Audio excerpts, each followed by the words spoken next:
പുകയുന്ന കൈപ്പത്തി തളരുന്ന പടയൊരുക്കം കോൺഗ്രസിൽ സ്ഥാനാർത്ഥി നിർണയം തൃശങ്കു സ്വർഗത്തിൽ. കേരള രാഷ്ട്രീയത്തിന്റെ ചതുരംഗ പലകയിൽ കരുനീക്കങ്ങൾ മുറുകുമ്പോൾ UDF ക്യാമ്പിൽ സ്ഥാനാർത്ഥി നിർണയം ഒരു അഴിയാക്കുരുക്കായി മാറുകയാണ്.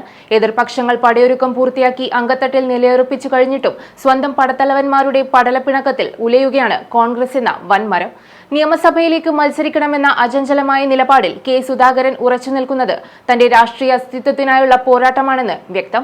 സുധാകരനെ മത്സരിപ്പിക്കണമെന്ന ആവശ്യവുമായി രമേശ് ചെന്നിത്തല കൂടി രംഗത്തെത്തിയത് AI ഗ്രൂപ്പ് സമവാക്യങ്ങളെ അപ്രസക്തമാക്കുന്ന കാഴ്ചയാണ് സമ്മാനിക്കുന്നത്. എന്നാൽ പുതിയുഗ യാത്രയിലൂടെ തന്റെ ആധിപത്യം ഉറപ്പിച്ച VD സതീശൻ സുധാകരന്റെ വരവിനെ പ്രതിരോധിക്കാൻ സർവ്വശക്തിയും സംഭരിച്ച് കോട്ട കെട്ടിയിരിക്കുകയാണ്.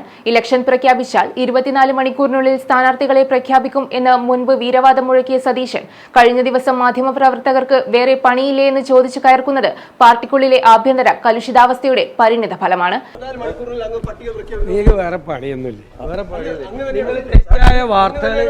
നിങ്ങൾ തെറ്റായ വാർത്തകൾ കൊടുത്തോണ്ടിരിക്കുക. നിങ്ങളുടെ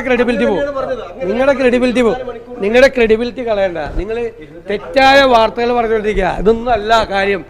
നിങ്ങൾ വഷളായി നിങ്ങളുടെ വിശ്വാസം. പരസ്പരം വിട്ടുവീഴ്ച ചെയ്യാത്ത ഈ അശ്വമേധങ്ങൾക്കിടയിൽ ഹൈക്കമാൻഡിന്റെ മധ്യസ്ഥത തേടി സുധാകരൻ ഡൽഹിയിലേക്ക് വിമാനം കയറുകയാണ്. മറ്റു മുന്നണികൾ ഇതിനോടകം സ്ഥാനാർത്ഥികളെ പ്രഖ്യാപിച്ച് പ്രചാരണം കൊഴുപ്പിക്കുമ്പോഴും കൈപ്പത്തി പാളയത്തിൽ സ്ഥാനാർത്ഥി പട്ടിക ഒരു പ്രഹേളികയായി തുടരുന്നു. അനിശ്ചിതത്വത്തിന്റെ ഈ കൊടുമുടിയിൽ നിൽക്കുമ്പോൾ സതീശനും സുധാകരനും തമ്മിലുള്ള ഈ അനങ്ങാപ്പാറ നയം താഴെത്തട്ടിലെ അണികളിൽ വലിയ നിരാശയാണ് പടർത്തുന്നത്. സുധാകരന് അനുകൂലമായ രാഷ്ട്രീയ സാഹചര്യം നിലവിലുണ്ടെങ്കിലും അത് തടയാൻ സതീശൻ ഉയർത്തുന്ന കടുംപിടുത്തം സ്ഥാനാർത്ഥി പട്ടികയിൽ വലിയ പ്രത്യാഘാതങ്ങൾ ഉണ്ടാക്കുമെന്ന് ഉറപ്പാണ്.